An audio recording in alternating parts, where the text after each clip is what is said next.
এই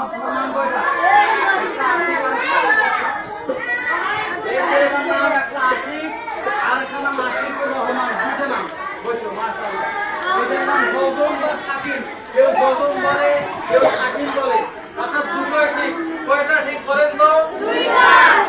কায়দা আমরা কোরআনের মধ্যে এভাবে আসতে পারে, কোন সময় এরকম আসতে পারে, কোন সময় এরকম আসতে পারে।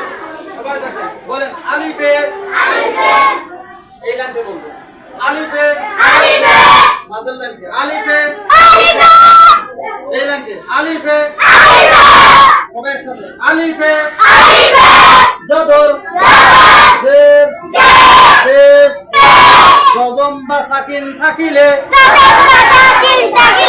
ওই আলিফকে হামজা বলে। আলিফে জবর, পেশ, জজম বা সাকিন থাকিলে ওই আলিফকে হামজা বলে। আলিফে জবর, জের, পেশ, জজম বা সাকিন থাকিলে ওই আলিফকে হামজা বলে। এইটা সবাই বলেন, আলিফ কখন হামজা হয়?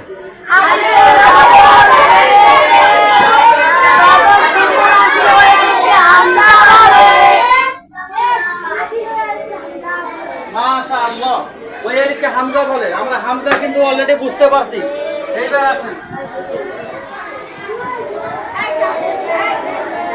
যত বলা হয় এবারে পড়া যায়, দেখো।